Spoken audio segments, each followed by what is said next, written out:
Hi, comrades. Good morning.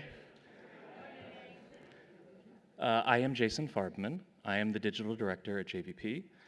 I'm going to intro the rest of the comrades in just a moment, but I wanted to briefly mention The Wire. We're sponsoring this panel. How many have read the JVP Wire? Oh, all right, thanks. For those who have not, The Wire is JVP's weekly publication. We produce political analysis of and for the movement. Basically what that means is we try to figure out what are the most important things happening in the world right now, and what do we think that you can say about that at your workplace, to your friends, to your family, to the people that you are trying to bring into the movement, to the people who are already in the movement but maybe newer to the movement. What can you say in your chapters? What can spark a discussion? What are some things that you can do? We give actions every week. Excuse me. What are some things that you can read? And basically, we want to provide a tool. Whether you're in a chapter or not, we want to provide something that people can use. Not everybody's paying attention, and what we want to do is welcome people into the movement. You may not know all the right words, you may not know all the right phrases, you may not know all the right history, but wherever you're at on your journey, we want to try to figure out where that is and move you a couple steps further. That's written every week by Sarah and Margot. I'm not sure if they're here right now, but just wanted to mention them because it's a tremendous effort every week, and we thank them.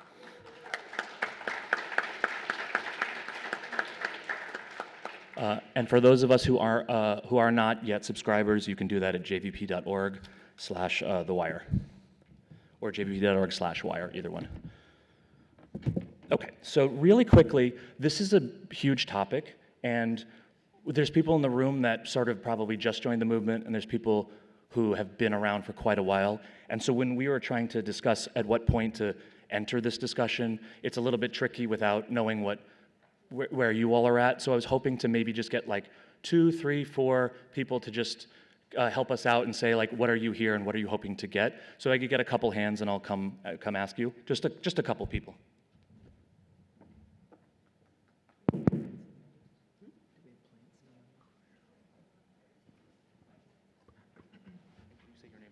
Yeah, my name is Sue Hodis. I'm from JVP Seattle, and I'm coming to this because what comes to my mind usually, why is the U.S.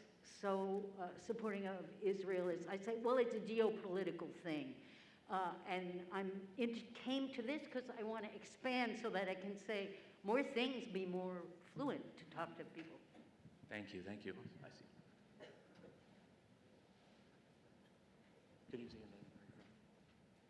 Hi, I'm Isabel from San Diego, JVP San Diego, and these are the questions that I keep asking myself, like, how the hell can this still be going on?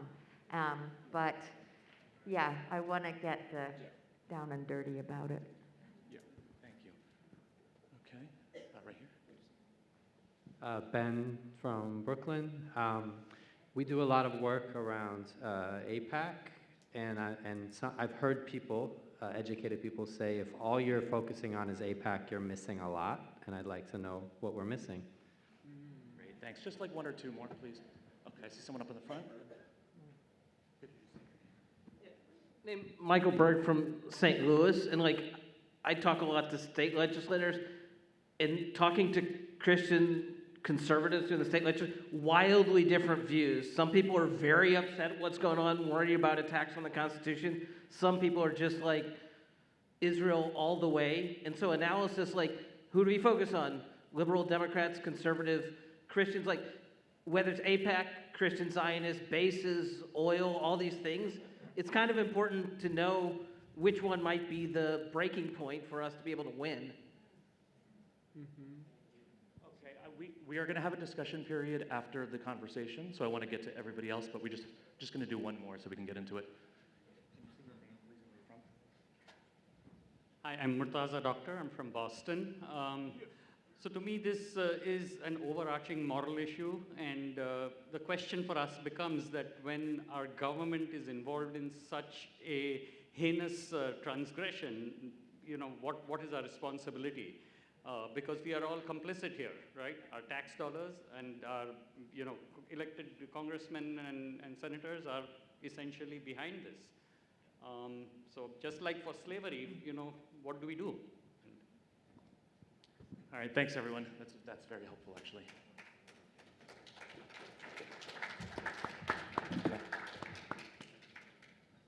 I see Sarah, right? Do you want to stand up? This is Sarah. She writes the Wire every week. Yeah.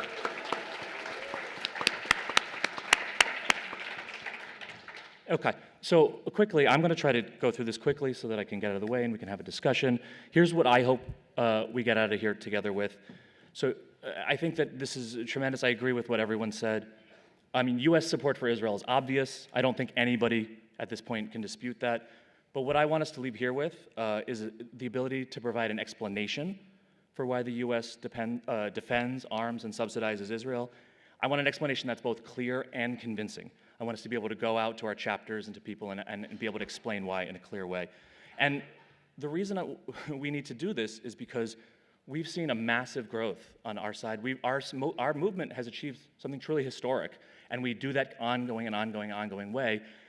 Just to give a few snapshots of different things, in September of 2023, we were sending The Wire to 45,000 people. By November of 2023, 1 month into the genocide, we were sending The Wire to 450,000 people.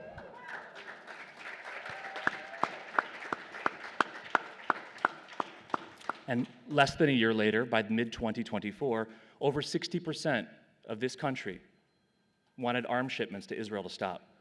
That's a foreign issue. Foreign affairs is not something that Americans typically take up. As you know, we have experts here who can tell you. That's a huge, huge deal. And I don't know if people saw the article on DropSite reveal, but despite the fact that we were told that the Biden administration was doing everything they could, the Biden administration did nothing. At no point did they do a single thing to try to pressure the Biden administration to stop. That's right. It's an absolute shame. And so what we are here to talk about, as I think everybody knows, is there's a mass support to end a genocide, whether that's the long genocide of the Nakba or the quick genocide that's been happening over the last 17 years. So why is that happening?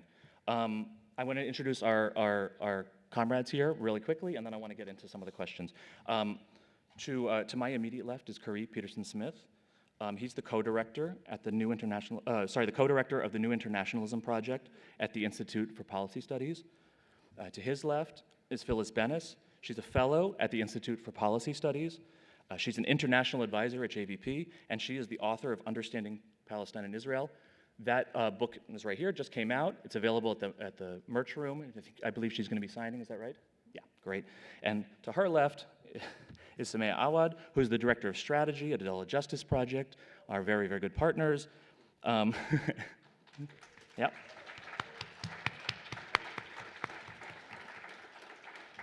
She is a member of New York City DSA, also very good partners, and the co-editor of Palestine, A Socialist Introduction, which is also at the merch room and to which Khury contributed. I encourage people to get both of those books before they leave if they're interested.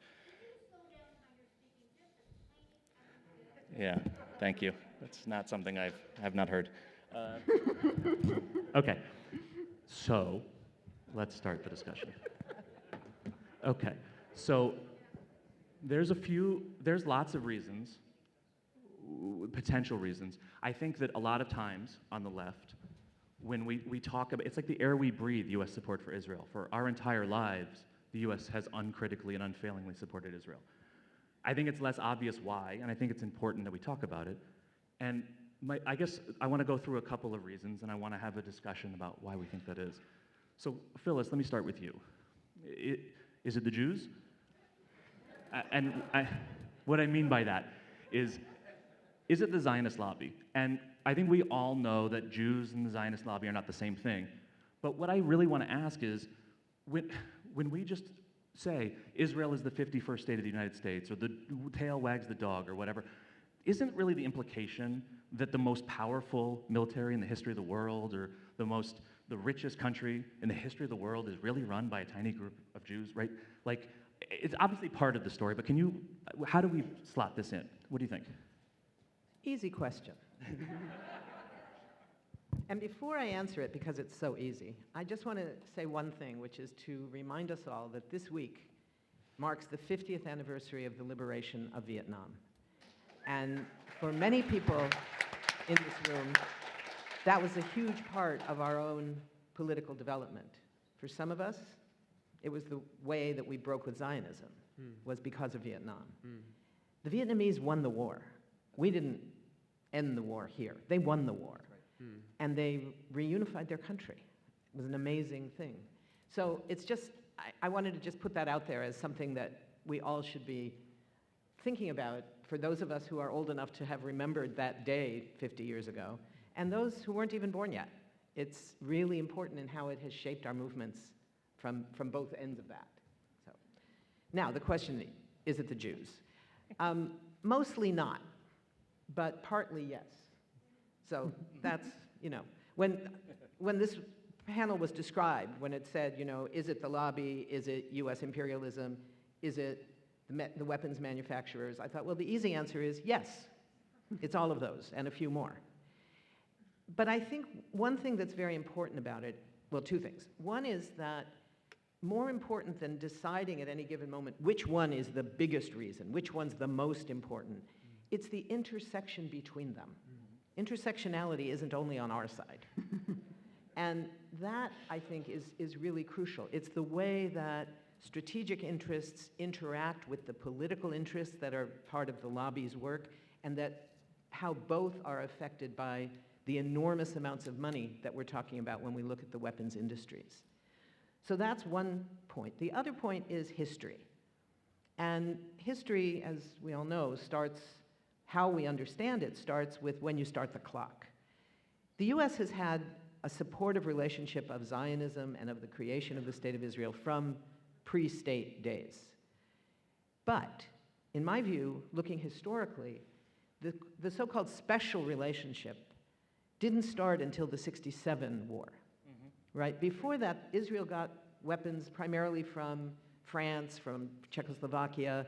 The US was a powerful country, and it supported it, but that wasn't the main sort of connection. What happened in '67 came from the Pentagon first. The Pentagon looked at this and said, wow, these guys are good. They were accepting the mythology, which was only slightly true, that this plucky little army that wasn't even, that was barely a state, had defeated 5 Arab armies. Now, there were not 5 Arab armies who fought. That's the mythology part. But there were a couple of armies who fought hard and lost the war to the Israeli military. The Pentagon looked at that and said, wow, we could do business with these people. And military business, became very much the centerpiece of how that relationship grew. And it grew very quickly. So there was already a pro-Israel lobby that had been around for, at that point, 40, 50 years. It predated the State of Israel. It was supporting the creation of the state, all of that. But they never were that influential. They had a certain amount of influence in certain members of Congress, certain presidents, whatever, but they were not a major feature in the creation of US foreign policy. Suddenly, in '67, this lobby is looking to be all-powerful. It's sort of like, imagine if you have a car that's parked somewhere and the brake is on and you can push and push on it, it's not really going anywhere. But release the brake and the car is facing downhill, you just give it a little push and you're going to look like super person, right? So that's what happened with the lobby. All of a sudden, they looked incredibly powerful because they were supporting something that now US governmental and strategic interests allied with. That's a great metaphor, yeah. Yeah, they weren't challenging anything. And then finally, just sort of what happens there, the other part of history that's important, and then I'll stop and turn it over to these guys, who can't say that it's just about the Jews. And as you know, I haven't yet talked about Jews particularly. It is true that the pro-Israel lobby was mainly a Jewish lobby until around the '80s and '90s, when the Christian Zionists organized into lobbies of their own. Now, I think it's a real question which set of lobbies are more important, but right now, I'm not talking about that. The other point that I just wanted to leave you with is this notion of how the history goes forward. So the 1967 war happens in the midst of the Cold War, right? It's not just something that happens across the world. It's in the midst of the US-Soviet contention for influence in the Middle East. And when the Pentagon looks at it and says, wow, these guys are good fighters, we could do business with these people, that fits very nicely into the broader strategic interest the US has of maximizing US influence across the region, right across the Middle East. So in that context, the strategic interest becomes the main attraction of making this a special relationship, providing more and more aid, more and more economic aid, more and more military aid, then eventually pulling back on the economic aid and escalating the military aid. When you get to the end of the Cold War, suddenly the strategic value of Israel is kind of up for grabs. Is it really still an asset? Is it maybe becoming somewhat of a liability? And if you remember, the end of the Cold War matches the first Iraq War, the Gulf War of 1990-91. And in that crisis, the US needed an Arab coalition to back them against the government of Iraq. They had Syria on their side, they had, their usuals, Egypt, Jordan, the Gulfies, all supporting the US.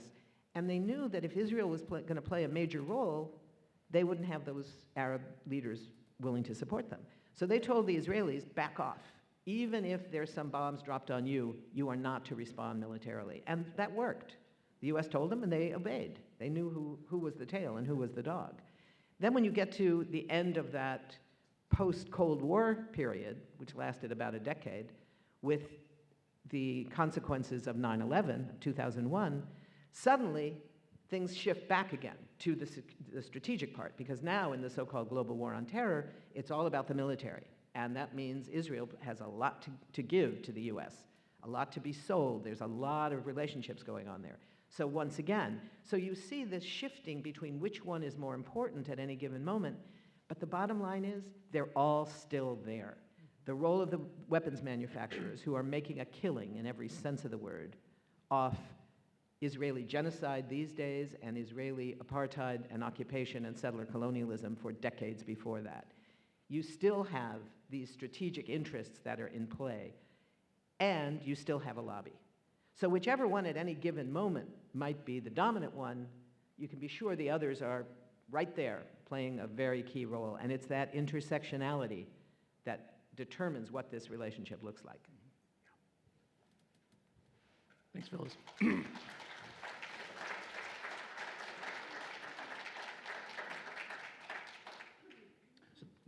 Phyllis covered a bunch. Sumaya, Khury, anything in there that you want to respond to? Yeah, I mean, I think Phyllis laid it out really brilliantly.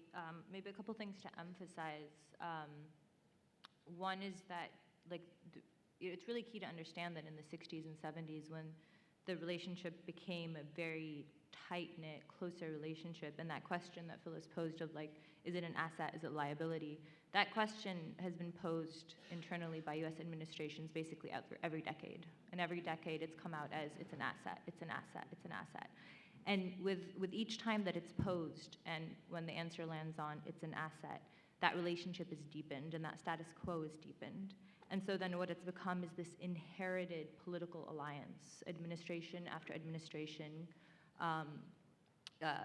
House of Reps after House of Reps, Senate after Senate, et cetera. And that is very, very difficult to undo, even at times where the stick almost landed at it's a liability, it's not an asset. And I think that's what we've started to see, I would say, in the last decade and certainly in the last 2 years, where that question, when it's been being posed, there's more question marks when the answer lands on it's an asset. Because it is increasingly becoming a liability, and that is very obvious. But it is so difficult to undo decades and decades, generations, right? All these constellations of political alliances between the US and Israel. And I think it's easy to sort of dismiss that because it's a frustrating thing to contend with because it makes it a little bit harder to answer the question of, well, how do we undo it? But we'll get to that later. The other thing I wanted to say is, and that sort of points to this, is you can kind of trace this through Biden's career, right? I mean, Biden has been in office since he was 26 years old. He's been in office for a really, really long time as an elected. And back in 1972, this is over 50 years ago, my math's not great, but over 50 years ago, he was running for office, it was 1972, and he actually ran a full-page ad in Delaware saying that we need to give Israel all the funding it wants. So committed in 1972, and this is shortly after the period that Phil was just talking about in 1967 when that relationship began to deepen. And then of course, over and over again, Biden doubled down on this. regardless of the fact that on Vietnam he had slightly different views. I won't go into that.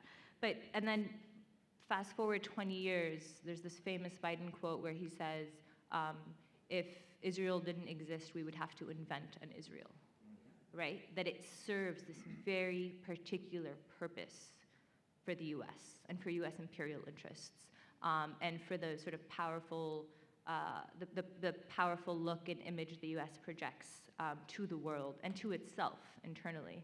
I'll stop there and hand it to Khury. Yeah. Thank you.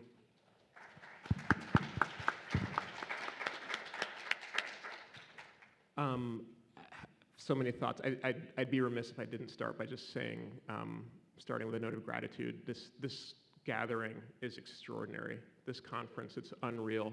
Yeah.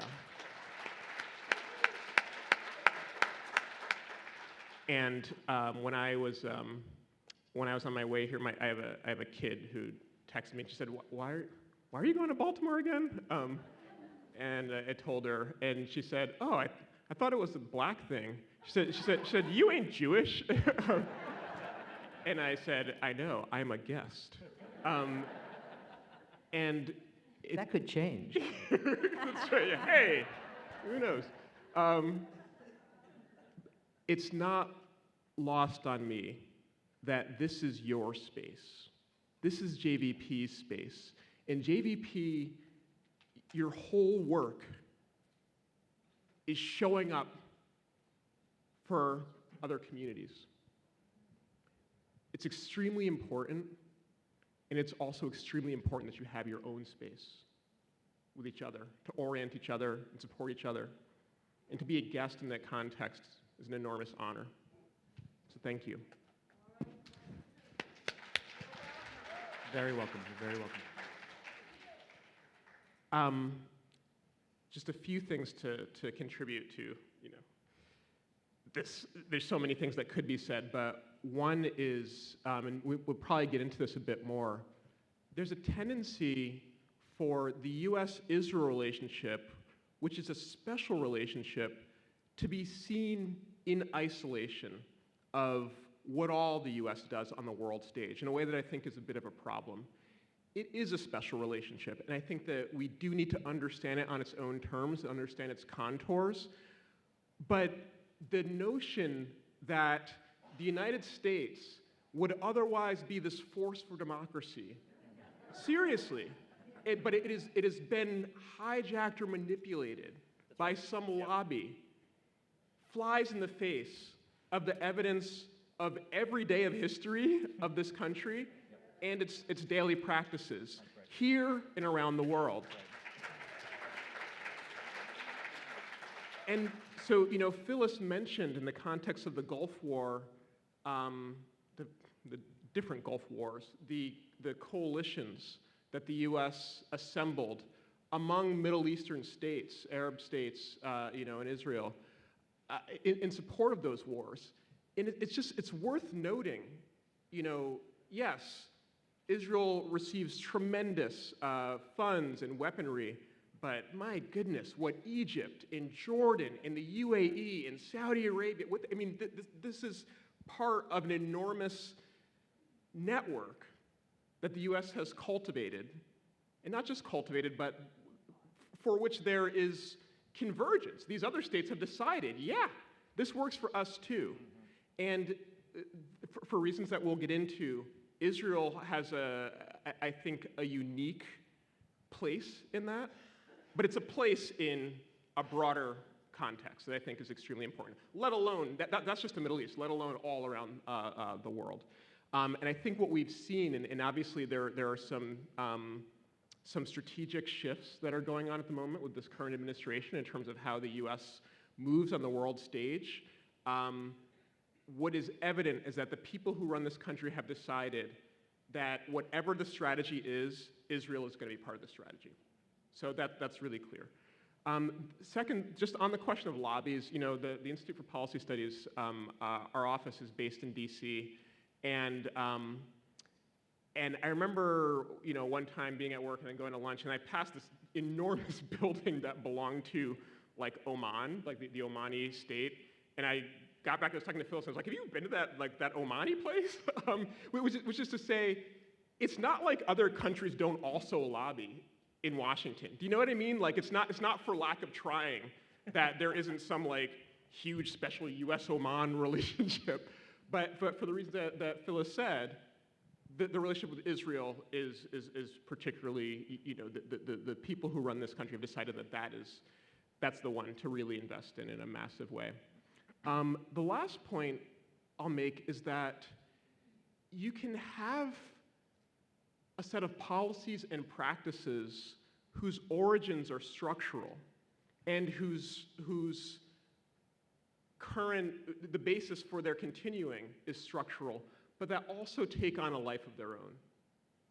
Do you know what I mean? I mean, that's true with so many things. That's true with the question of racism. That's true with any number of things. I mean, I think about things that the U.S. has done in its foreign policy that seem like clear liabilities to me. For example, maintaining this horrendous prison torture camp at Guantanamo Bay. This was the U.S. allies for years said, look, we know that you secretly torture people all around the world, but can you please close this one base? It's such a bad look. There were people in Washington who said, this Guantanamo thing, I don't know if, and they kept it open because it there was a set of logics that prevented its closure. So even when things are kind of not very strategic, they can have a life of its own. Israel, I think, the U.S.-Israeli relationship is quite strategic, and it has, as Phyllis and Sumaya have said, it has seeded all of these aspects of U.S. political life that go, in my opinion, beyond, what's sort of necessary at the core. I mean, I remember talking, a bunch of us actually working with JVP in Boston, where I live. We got to talk to mayoral candidates during the last mayoral election. And we had this kind of private conversation with one of the candidates, and she mentioned, if you're a politician in Massachusetts, there's an understanding pretty soon in your career that you will be making a trip to Israel. And I thought, that's incredible. That on the state level, in some cities on the local level, there is this level of integration in the U.S.-Israel relationship.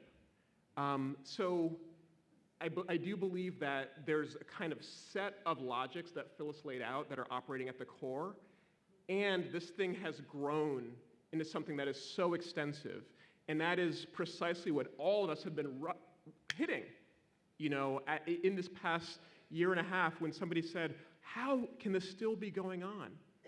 And you realize the level of investment throughout this country. Thank you. Yeah.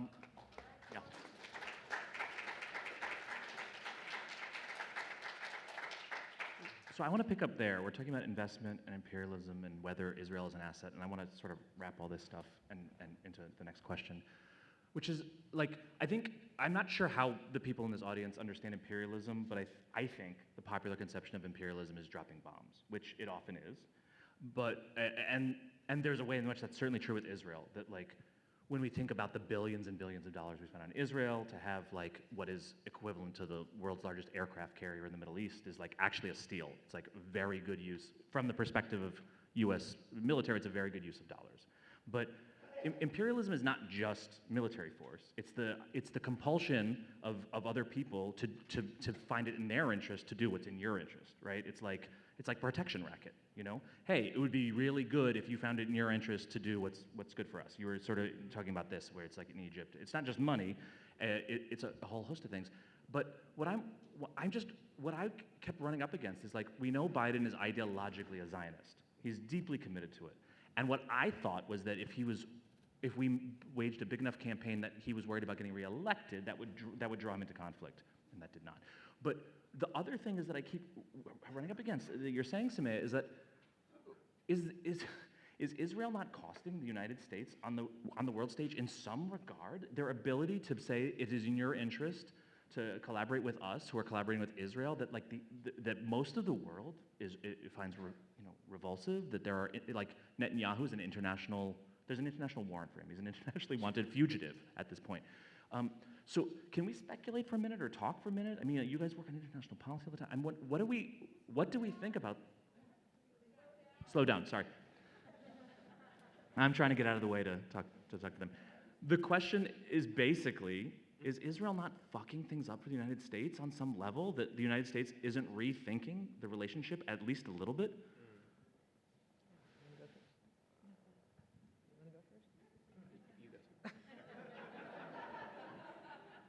See, they asked, is it the Jew? And, just saying, just saying. Next question, you got it. Okay. I think the easy answer again is yes. Israel is, I'm going to be slightly more polite, Israel is messing things up badly for the U.S. Part of U.S. power derives from its false claims that it is something other than a settler colonial state that was rooted in the history of genocide and slavery. Okay? Part of it has been an extraordinary campaign that really, I actually never thought about it this way, but I think it's true, that the legacy of US propaganda, particularly in the post-World War II era, but even before that, of being the country that is based on justice, the country that is a country of laws and not of people, the country that welcomes immigrants, all those things were part of, not the only reason, but they were part of what made the US what it has been for these decades, half a century or more, of being the most powerful country in the history of the world, whether one looked at military power, economic power, diplomatic power, cultural influence, all of those ways. The US was and remains mostly on top of the world. And that level of propaganda has been incredibly successful around the world. And I think in many places around the world, if you ask someone, well, you know, right, that the US had chattel slavery as a main component of its economy for 300 years, they'll say, yeah, I knew that. But in terms of day-to-day, how people see the US is this place with, great movies and great culture, and I'd like to get what they have, right? And I think that in that context, the issue of how the US maintains that power takes into account issues of how it can be undermined. So for example, in the 60s, in the late 60s and into the early 70s, Guatemala, which was a client state, if you will, of the US, lots of imperial interest in agriculture, et cetera. The Guatemalan military was a vicious dictatorship, armed by the United States, slaughtering native people across the mountain ranges of Guatemala. And at a certain point, there was a campaign to expose that. And it was bad enough that the government got sort of embarrassed about it, if you will, and pulled back, cut aid, the way they did at a certain point to the Contras in Nicaragua, which didn't, of course, end the actual aid, but it forced them to go underground and do it secretly and all those things. Well, that's what happened in Guatemala. But in Guatemala, the response was, we're going to ask Israel to provide weapons instead of us. So it was very convenient. Israel didn't care that they were seen as supporting this vicious dictatorship. That was bread and butter to them, and it still is. What's happening right now in this country is that increasingly the US is fine. The US, when I say that, I mean forces in power, governmental, high-ranking media, et cetera, are fine with the US being seen all around the world for what it is, a country that is viciously repressing immigrants, visitors, Palestinians, people of color in its own country, people who are not citizens of its own country, and increasingly those who are citizens, and doing it publicly and proudly, and the optics don't matter in the same way. So I think that's, the logical question that you ask is right. Jason's question is, isn't it really a problem for the US? Logically, yeah. But when you have a government and political and economic forces in power that are building relations not with people around the world, but with their counterparts in many countries of the world, not everywhere, thankfully, but enough countries that are moving in that direction away from any version of democracy, as weakened and flawed as those versions have been. It was still some version of democratic engagement with populations. As that diminishes and the move towards authoritarianism takes over in so many places around the world, we now are in a situation where the US is quite proud of that. And the relationship with Israel is just one more example. This is what self-defense looks like. Yep. You know, if you're on the wrong side here, you're on the wrong side of history. That's right. And we have a place for those people who are on the wrong side of history. It's Guantanamo Bay. It's increasingly parts of Louisiana. So I think that's what we're facing right now. Thank you. Yeah. Can I add? Yeah.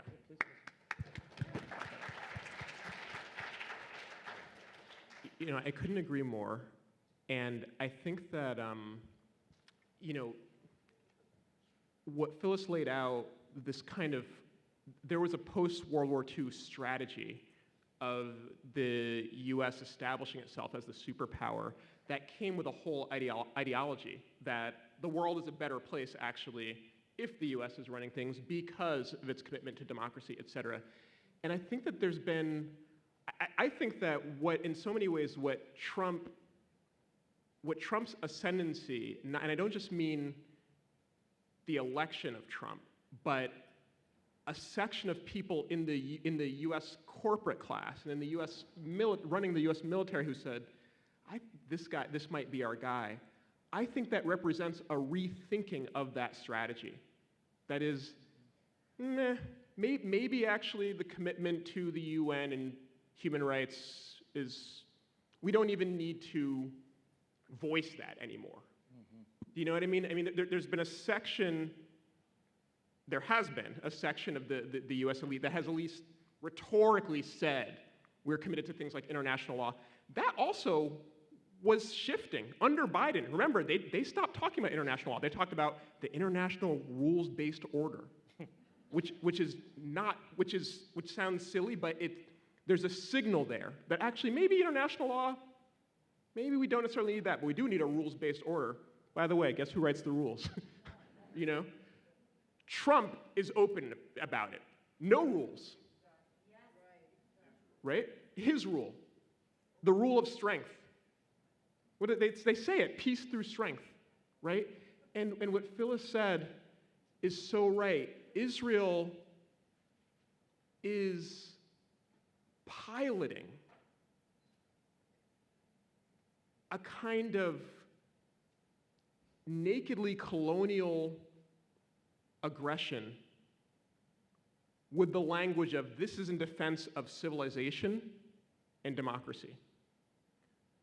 And I think that there's people who are running this country are saying, well, looks good, you know? And the last thing I'll say is, it's not just here that the strategy is being rethought. I think Europe, which has, the European brand has been that this is actually the center of human rights. And that's being rethought too. Obviously, there's been enormous contradiction I don't have to go into. Europe hasn't exactly respected human rights. But the notion that even rhetorically they should is also being rethought.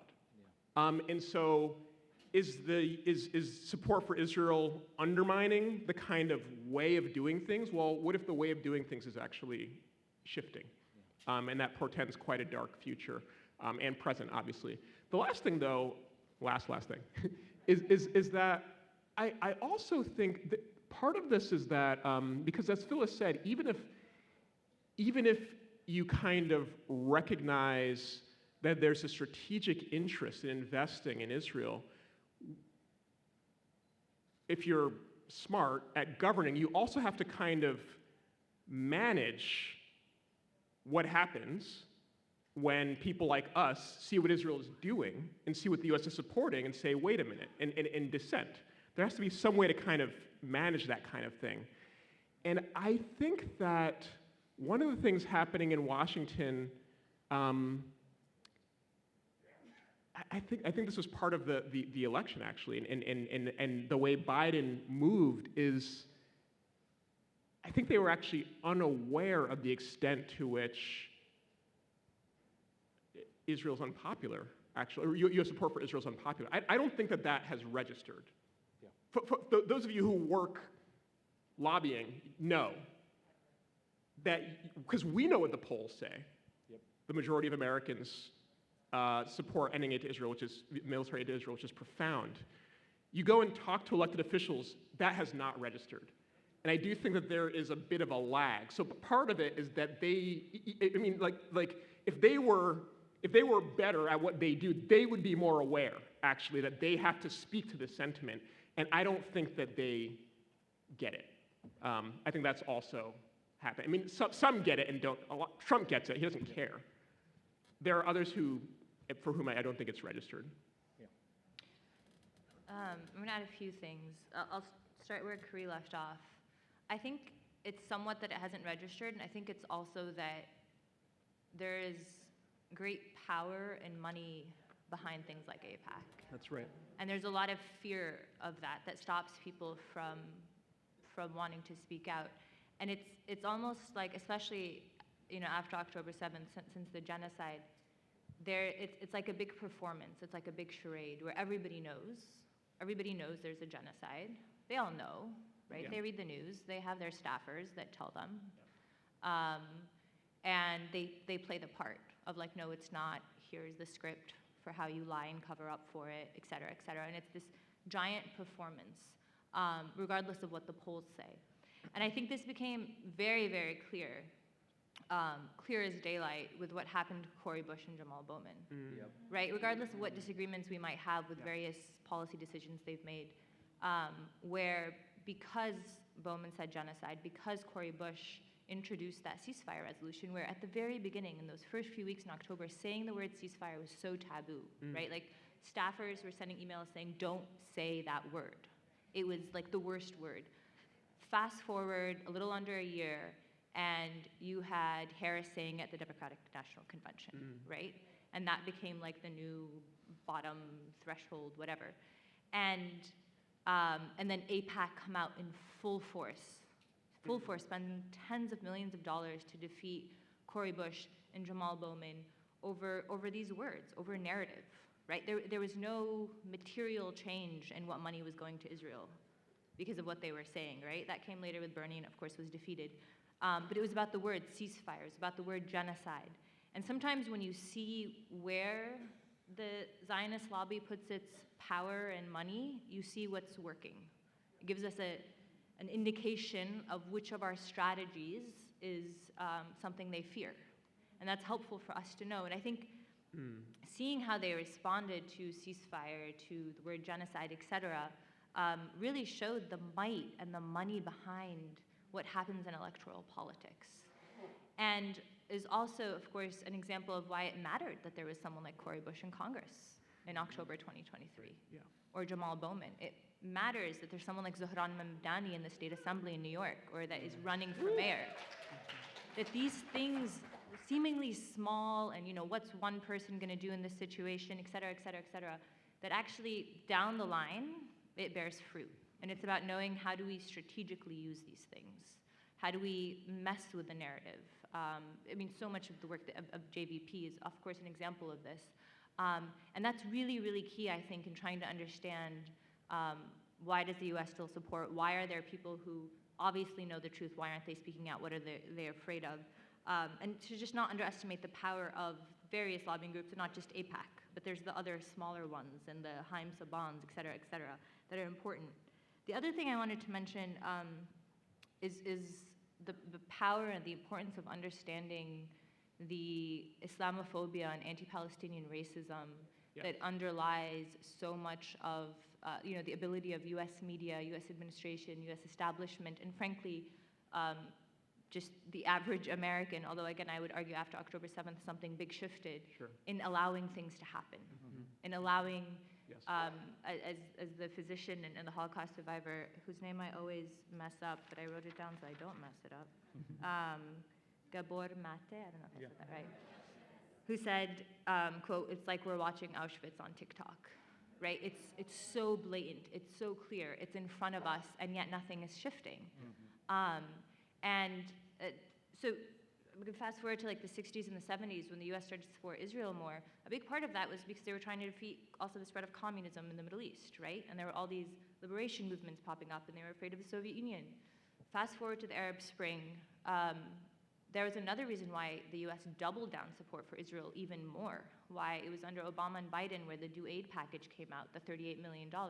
It was fear of what these anti-regime, anti-establishment movements that were spreading in the Middle East would mean for US domination in the Middle East, for US economic interests in the Middle East in the aftermath of, there's like a big 2010 economic agreement between Israel, the PLO, the Palestinian Authority, Jordan, Egypt, et cetera, to have normalization and trade agreements between all of them, to set up industrial zones where there could be very cheap labor for US corporations like Walmart and Gap, et cetera, to have workers there with no rights, with very, very cheap labor, et cetera, just fully exploited. And so there was huge economic interest for the US in maintaining Israel, but not just maintaining Israel as a separate from the rest of the Middle East, but integrating it into the Middle East. And then Trump also put this forward through the Abraham Accords, which, you know, no Democrat came out and said they were against the Abraham Accords in any real way back in 2019.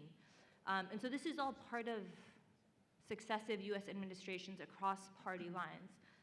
The last thing I want to say is that I think back to what Khury was saying about it not registering the polls and stuff, I think part of that too is that I think they see the protests in the last year and a half. We've already seen shifts, we have, I think that's true, obviously, and there's so many examples of that. And shifts in like people realizing they have to have an answer when they're asked about Gaza, when they're running, right? They have to be ready that in a presidential debate, that is something you're going to debate, not just for 30 seconds, but probably for a couple of minutes. And that's new when you have the New York Times debating BDS, et cetera. But I think what's still the case is there is no real massive organized left in this country. And so there's no big threat when someone's like, no, I'm not going to have the right position on Palestine. Because they know that they might get some protests, this and that, and some more than others, of course, are liable to like lose office because of it. But for the most part, there's no organized left to really be afraid of. And I think, I don't say this to be like demoralizing. I say this in a way that we're building that. We're starting to see something very new in the last year and a half. And what's so harrowing and maddening is it took a genocide for that left to reemerge, right? It took all these Palestinians in Gaza paying the price for us to be like, what are we doing? And we need to organize. But still, we're doing it, and we need to keep doing it. And I think US labor also plays a really, really important role in this resurgence that we're seeing, and I'll stop there.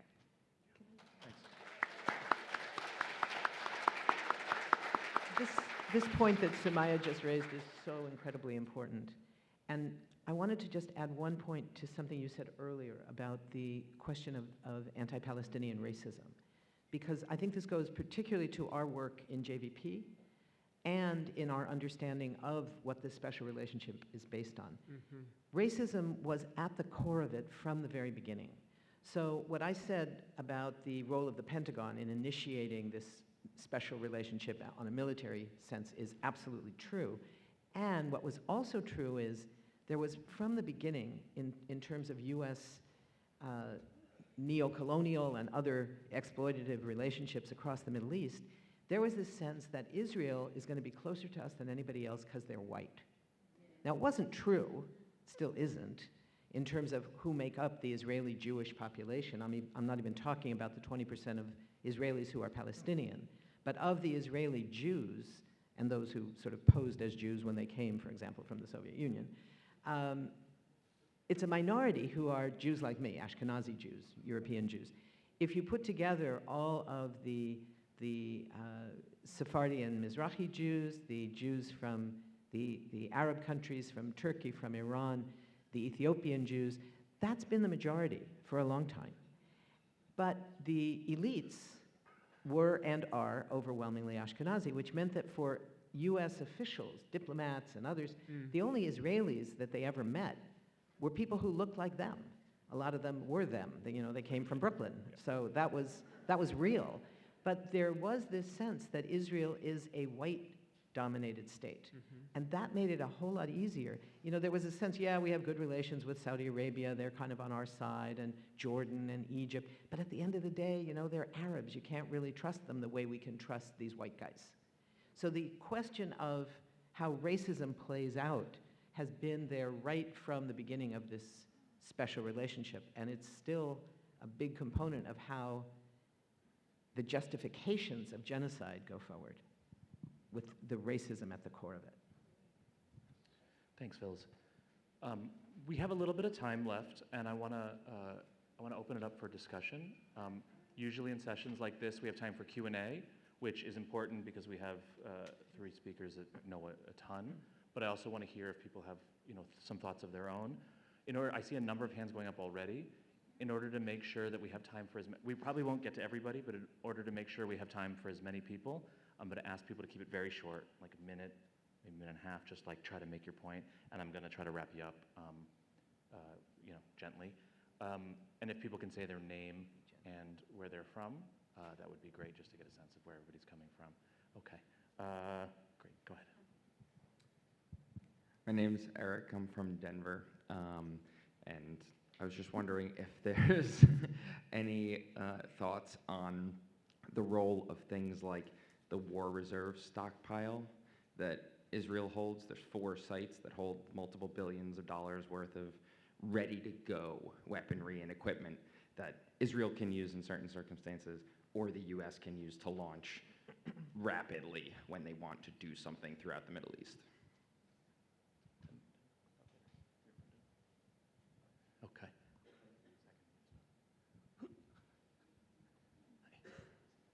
Hi.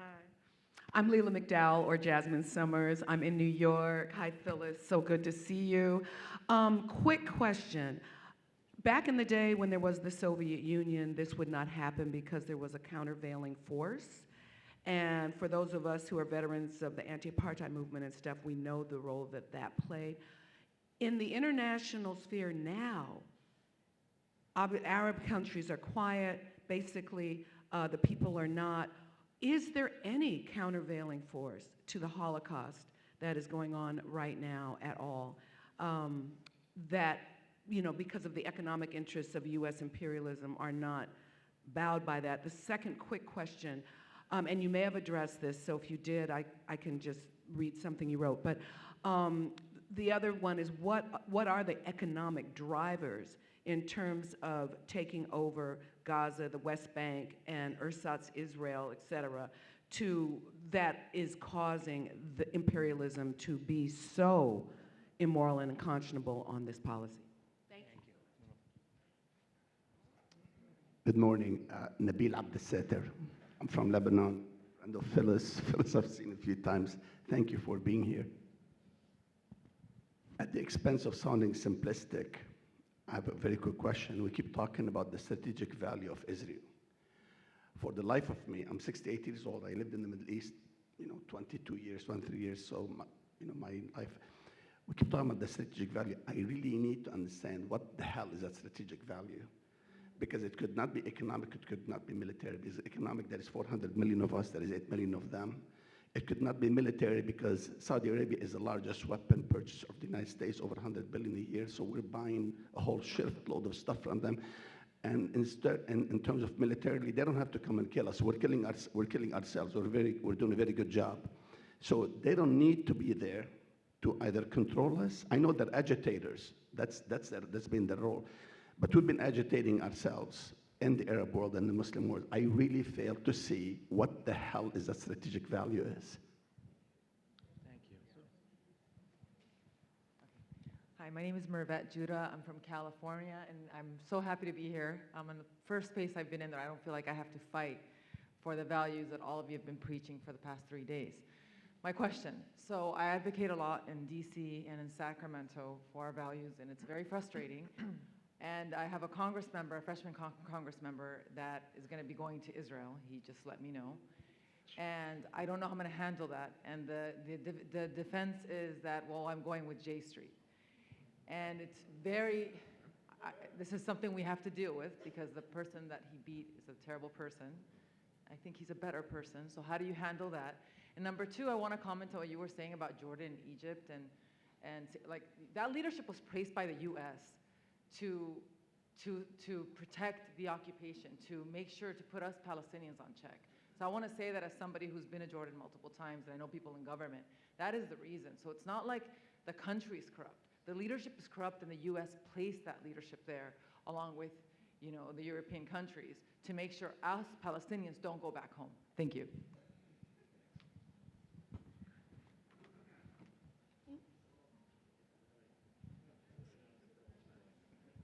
Hi, my name is Izzy. I'm with the Adalah Justice Project, but this is more on my, thanks. This is more on my rabbit hole hat. But I've been paying attention for the past, before Trump got elected, to the right and the discourse on the right, culturally and politically, on the question of Israel during the genocide. And what is happening right now is there's actually a major cultural divide between generations of MAGA, libertarian Gen Zers, and the boomer generation on the question of Israel. And culturally right now, what we're seeing on podcasts like Joe Rogan, Theo Vaughn, all of these major podcasts that are the #1 streaming podcast in the country. These are the podcasts that set a lot of the discourse on the right, especially amongst young men. They have opened up the discussion on Israel, and many people, young people, are starting to question the allegiance of the United States to Israel. And so I guess what we're also seeing is that the Zionists are paying attention. 2 weeks ago, Netanyahu went to DC. He called for an emergency meeting between right-wing podcasters because they're seeing their influence slip amongst the young generation.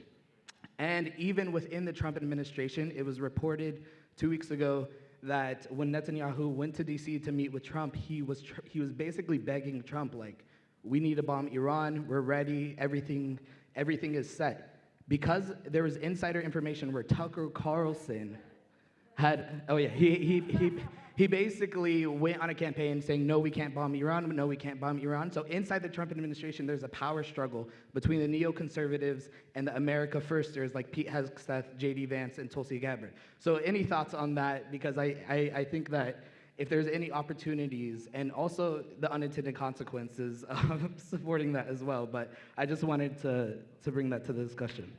Thank you. Yes, thank you.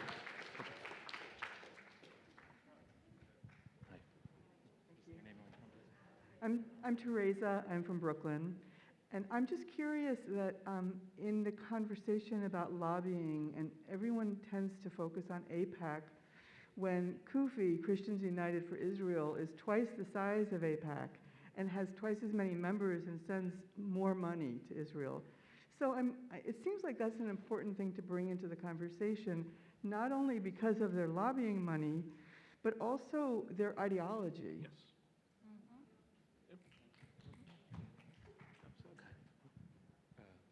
I can only give one of you.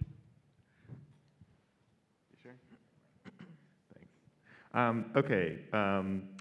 Quickly, it seems like there are kind of two not entirely aligned elements that are kind of articulating the relationship between the U.S. and Israel, and one seems like this very like post-Clinton traditional neoliberal economic alliance that involves like the Abraham Accords, where they're like trying to build out a global market in that kind of classically neoliberal way. And the other one seems kind of more new, like a feature of the MAGA coalition that has a lot more to do with economic encasement and kind of the closing of the global economy as walls are built and flows of capital are kind of stopped, as we've seen with tariffs. So I guess I'm kind of wondering how you see those two things relating to like the contemporary relationship with U.S. and Israel.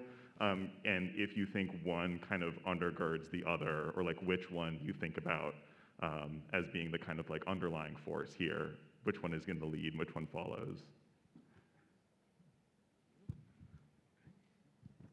Hi, my name's Kevin. I'm from South Florida. I just came back from three months in the West Bank, and I was really shocked when I saw the reaction to the film No Other Land. I spent time in Masferiata where the film was made, and my biggest criticism of it was that it didn't accurately portray the extent of what's going on there.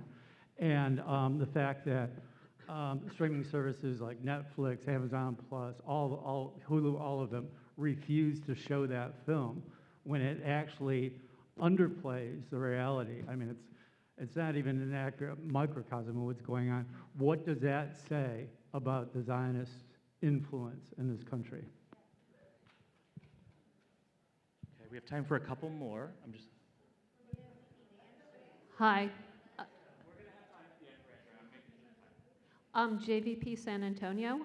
This is where Kufi is located, Cornerstone Church, John Hagee, all in our backyard. One of the things that this session said y'all would talk about are strategies. Anybody have strategies around what we can do in San Antonio at jvp.org? Thank you. Okay, we're going to take two more speakers to make sure we have time to answer all these great questions. I'm sorry to all the speakers we didn't get to. Hi, I'm Sophie from Brooklyn. And my question is sort of about like what the role of JVP is in this like very big network of hell that we're up against. And sort of the tension between this mandate to organize Jews versus organize people as Americans and universalize this as being not just, you know, about Jews, but about actually like all Americans. And that is sometimes like a tension in terms of how we, the language we use or the strategies we use. I'm just wondering if you can kind of speak to that. Thank you.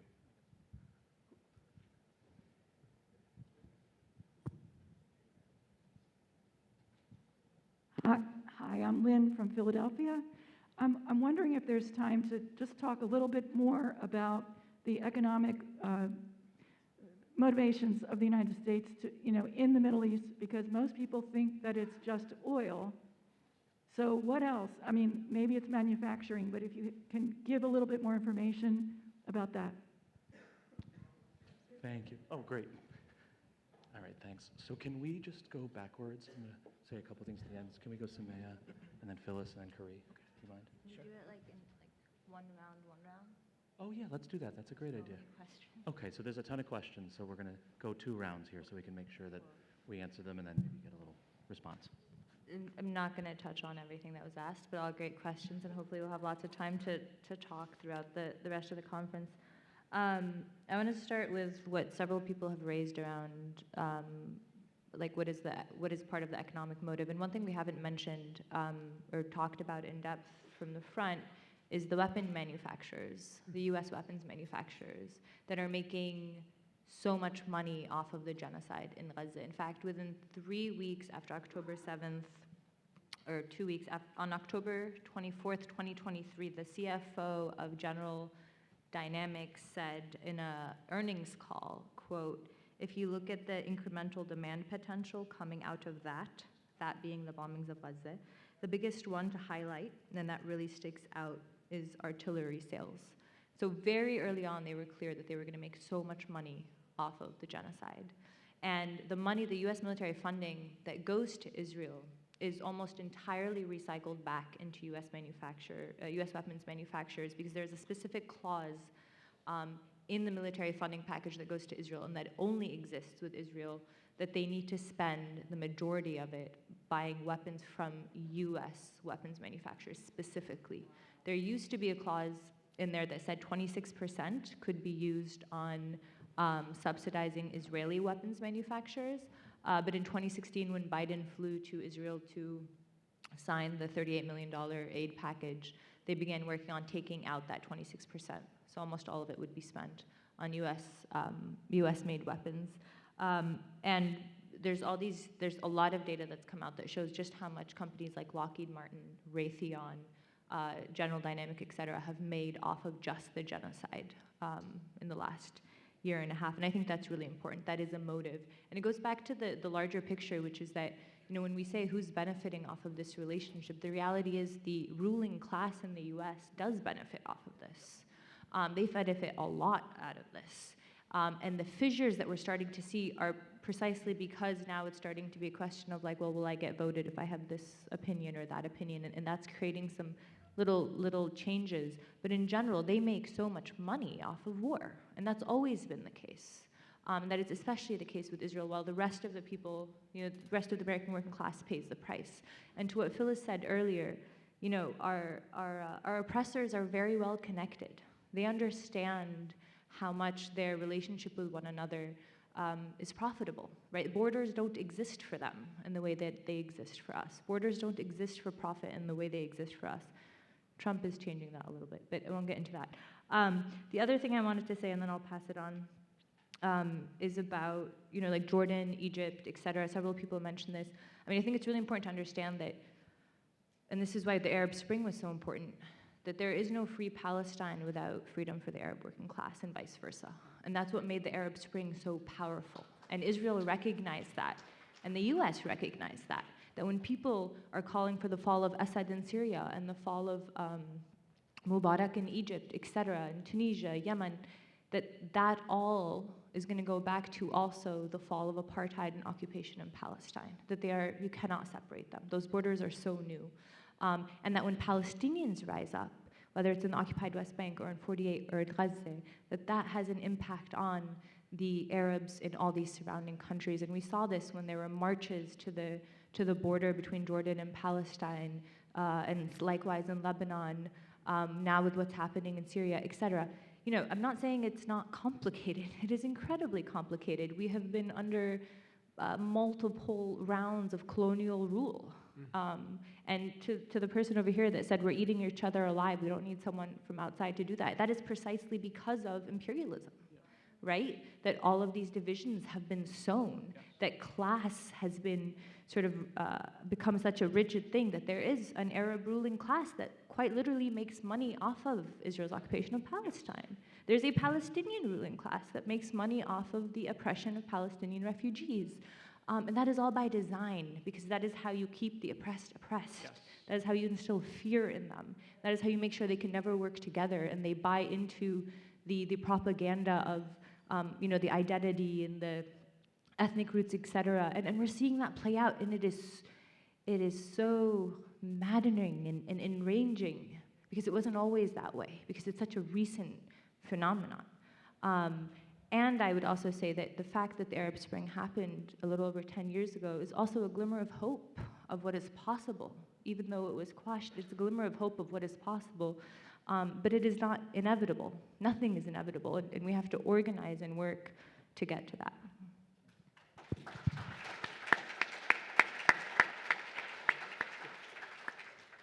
Well, that was really helpful.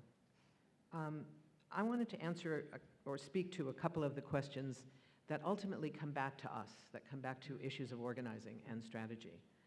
So one about Khury, which I didn't mention Khury, but I did talk a little bit about the role of the Christian Zionist movement. I think this is an area where there is extraordinary work going on to investigate the dangers of Christian nationalism and Christian Zionism. Not so much something that JVP has taken up directly, although JVP activists have been involved, but primarily from faith-based organizations.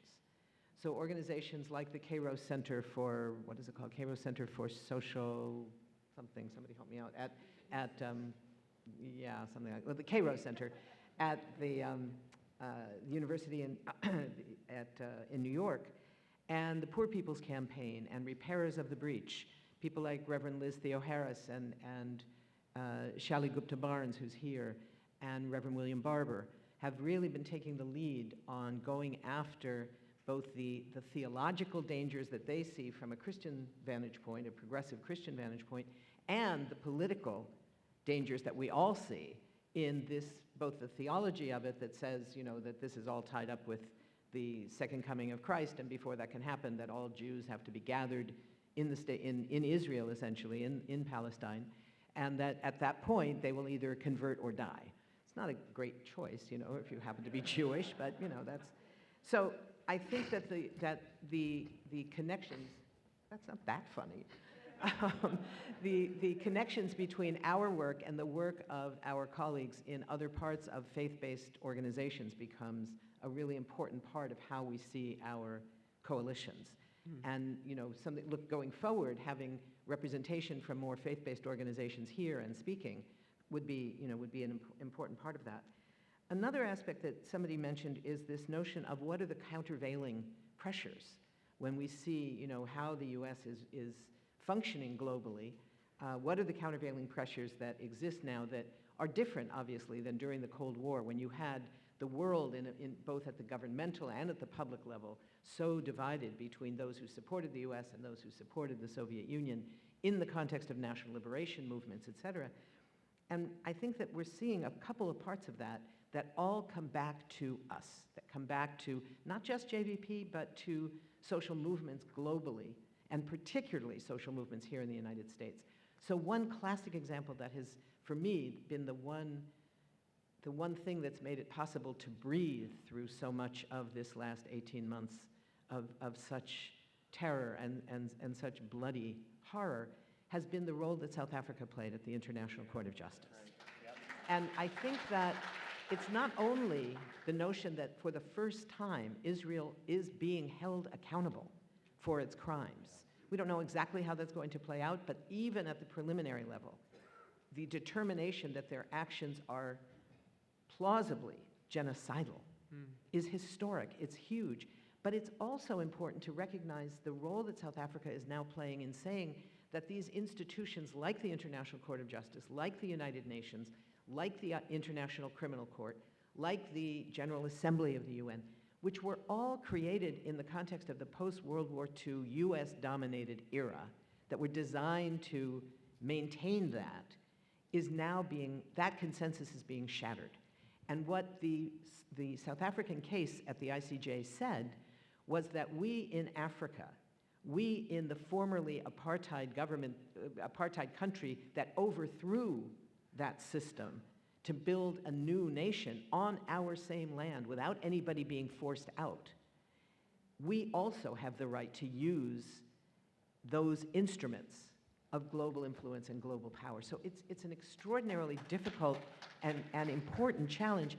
And I think for us in JVP, here it is something for JVP in specific, to see our protection of that process, our work to protect South Africa, which, among other things, right now is under incredible pressure from the US, both in terms of tariffs and in terms of cutting aid, the very important humanitarian aid, and et cetera, becomes part of our work, becomes part of how we see that work. And I'll end with just the idea, if we look at, for example, the resolution that was passed in the General Assembly last September, that was responding to another ICJ decision. The ICJ had been asked by the General Assembly to provide an opinion, what they call an advisory opinion, on the legality of Israel's occupation and settlement project as a whole. Not just this particular violation, that it's a violation to imprison children, or that this is a violation, but the entire project. And they came back and said, it is illegal and should be ended as soon as possible within this year, and that all the settlers should be, quote, evacuated. That was huge. Now, in response to that, I mean, this was the response of the General Assembly to the ICJ's decision. The ICJ, like the Pope, as people always are fond of saying, has no army. How many divisions does the Pope have? That's an old saying. The same is true for the ICJ. They don't have an army. They don't have a police force. They don't even have a process server who could go out and hand out the summons, But what they have is to advise the General Assembly of the UN to take it up. And they did, and they passed a resolution in September of 2024 that calls for sanctions, calls for an end to arms sales, an end to diplomatic relations, incredibly tough sanctions, frankly tougher than anything the BDS leadership ever proposed. It's extraordinary. Now, like the ICJ, the General Assembly's positions are considered legally advisory. They're not binding. But there is an enforcement mechanism. Look around this room.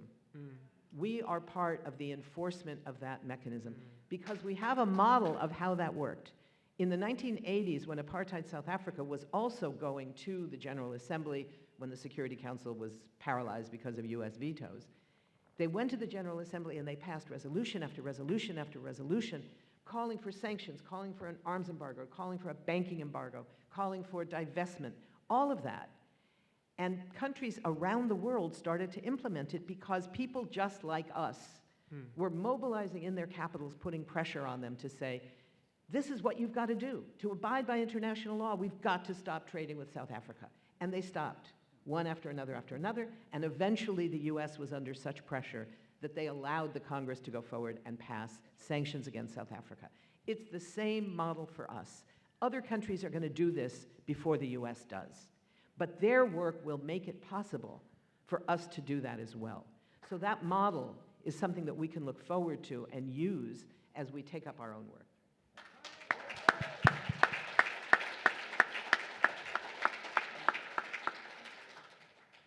Thank you both. Okay, I want to focus on the question that our friend from Lebanon raised. What is the strategic value here for the U.S.? And I'm glad you posed it so sharply, because I think that it does go back to the question of oil, but not in the way that we usually talk about. You go back to the turn of the 20th century. Western powers are building a world economy. They're building out a world economy that's based on petroleum. And there is a discovery, in their words, particularly by the British, a recognition that the world's reserves of petroleum, the mother lode, is in the Middle East. And it's at that point that Western powers decide that this region will be the most strategic region in the world. That was true for the British and the French, which folks will know the role that they played in colonialism in the 19th and 20th centuries in that region. And then the United States has the same recognition and also steps into that role of thinking, who is going to control this region?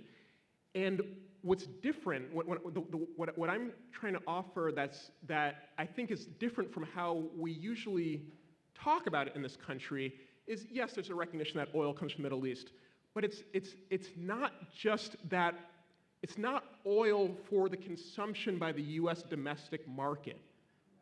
That had been true historically. It's no longer, the US actually extracts through violence, energy. So it's not about there's this notion that the US government, on behalf of the average American consumer so that you can have lower gas prices, is supporting and carrying out all sorts of violence in the Middle East. That's not quite right. What it is that because this is the center of the world's petroleum, and because the world economy is based on petroleum, if you control this region, you exert control over the world economy. You get to decide not only how petroleum is consumed in North America, but how China consumes petroleum, or doesn't, right? That is the investment. Now, so therein lies the basis to cultivate these alliances, these relationships throughout the region. And we've talked about what those relationships look like. But as our friend from California pointed out, Jordan and Egypt are understood, those governments, Saudi Arabia, there's a way in which these are understood as not quite legitimate governments, right? By many people in the region and elsewhere. One of the things that makes Israel so unique, perhaps the thing that makes Israel so unique, is that you have more or less an entire population of people who are self-consciously committed to a settlement project, to Western supremacy. There's an understanding among Israelis not only of their role in colonizing Palestinian land and kind of asserting what they call Western civilization in the Middle East, but as a proxy of the United States. They understand that. Remember last year when Biden was the president and there were billboards in Israel saying, "Thank you, President Biden." Who does that? like name another country in the world where you put up a billboard of our president in your country to give him a shout out. Our country does that for Netanyahu. Sorry. A little bit, but no, but you know, they named a settlement after Trump. They named streets after Trump. You know, we don't do. I mean, U.S. is messed up. We don't do that. It's not like Netanyahu Street. You know what I mean? Not yet. Yeah. We'll see. Go to well, I don't know, Mar-a-Lago. I don't know. Anyway, but do you see what I'm saying? That there's an understanding of Israeli on the part of Israelis that there's a bigger project that we are committed to, which is about Western supremacy, and that project speaks very loudly and clearly, particularly to the folks who are running the US right now, for whom there's a tremendous ideological investment in this notion of supremacy. We are the best, and we should run the world through violence. I know we've got to wrap, and I'm just going to very quickly speak to this question of the role of JVP in all of this mess, and say that in the days after October 7th, 2023, the only conversation in Washington and in the mainstream media in this country, the only conversation was Israel has a right to defend itself in defense of Jews. And then JVP. And then JVP did this brilliant intervention at the US Capitol.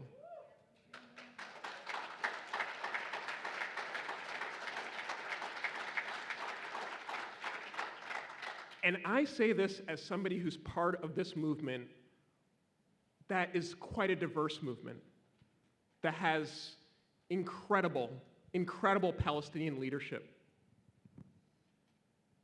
many of whom are here at this conference and some on this stage. And I say that this particular intervention, I don't know who could have done that other than JVP.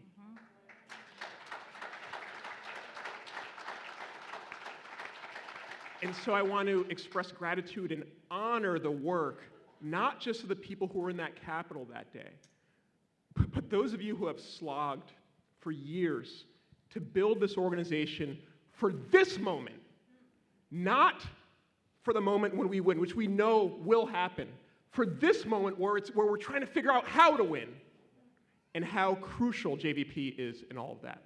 Thank you.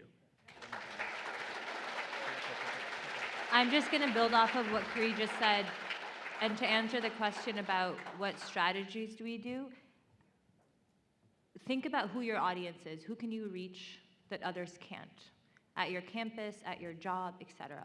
That is where you are most powerful and influential.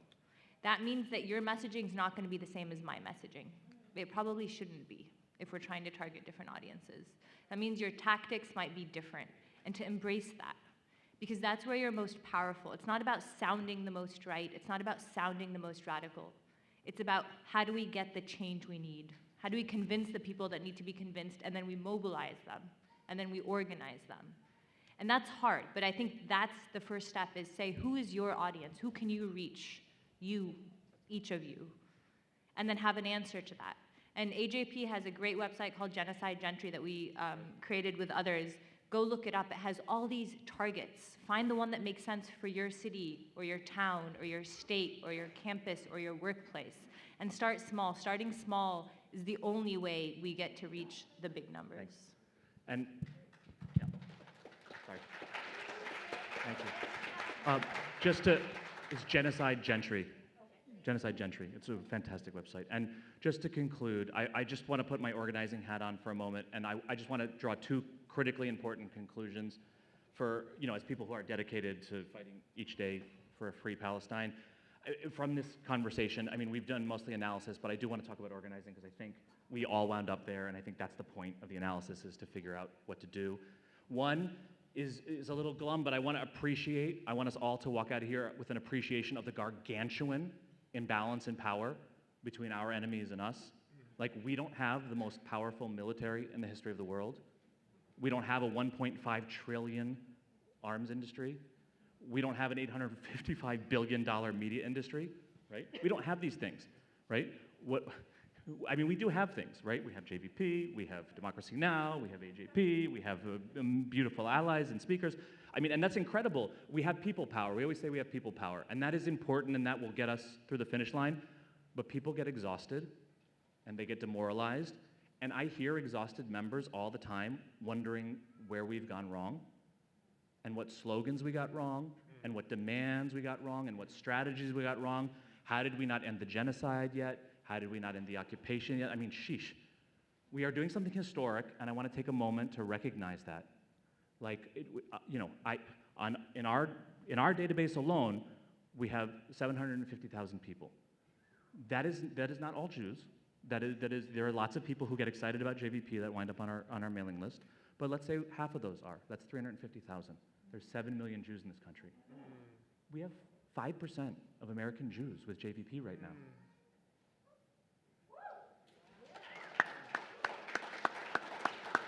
And there's any number of measures about what we're accomplishing. So I want to take a breath, and I want us to give ourselves a break.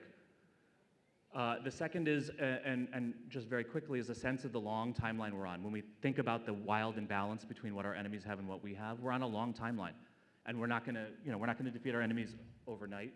And so an understanding of what we're up against means that hopefully we can have patience for this long slog, right, and strategies for the long haul, not just in days and months, but in years and decades, right? I mean, we've come so far. Like, our elders have been fighting in JVP for 30 years, right? But in 17 months, we've come so far and we've done historic things. And I just want to tell one very, very quick story, which is that I have a 7-year-old, Julie. There's so many things I could say, like whatever. When he hears what we're doing and he talks about it in class and the kindergarten teacher doesn't really know what to do. It's like, oh, we're going to learn about traditions, we're going to learn about Diwali, and we're going to learn about Mexican Christmas, and we're going to learn about Hanukkah and Israel. I hate Israel! And she's like, ah, shit. Also in Southwest Denver, it's not clear why someone's saying I hate Israel, right? So he's got to make it clear, but he makes it clear why.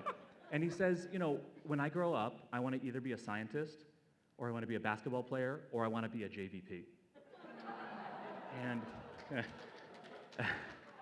And I hope we win before he's old enough to be a JVP. But I'll fight until that time, right? And we'll fight, and when he joins the movement, we'll keep fighting, right? And I hope that at that point, there won't be a need for JVP anymore. But if there is, I hope that you're all still here. I hope we are meeting here and gathering, and I hope that someday we're too big for this convention hall, and that we're somewhere much bigger, and we have much more power, and we're able to cross the finish line together. Thanks, comrades.